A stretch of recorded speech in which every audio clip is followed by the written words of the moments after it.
Lebih dari 120.000 vaksin disiapkan oleh Dinas Kesehatan untuk diberikan kepada para lansia di Kabupaten Ogan Komering Ulu Oku.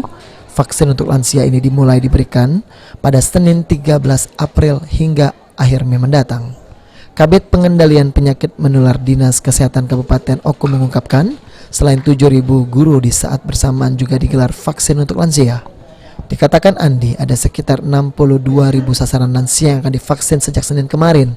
Para lansia dapat mendatangi seluruh puskesmas dan rumah sakit untuk mendapatkan vaksin.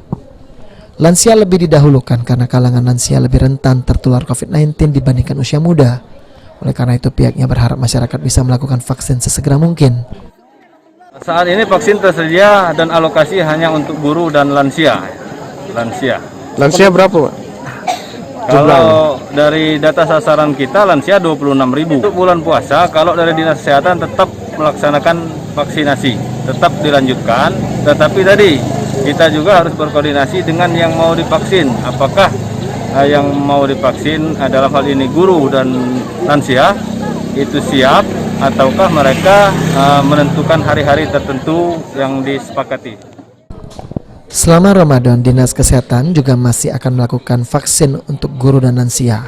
Menurut Andi, masyarakat bisa menentukan jadwal kapan akan vaksin dengan petugas, karena selama Ramadan jam kerja petugas juga dibatasi. Ari Pranika, PAL TV.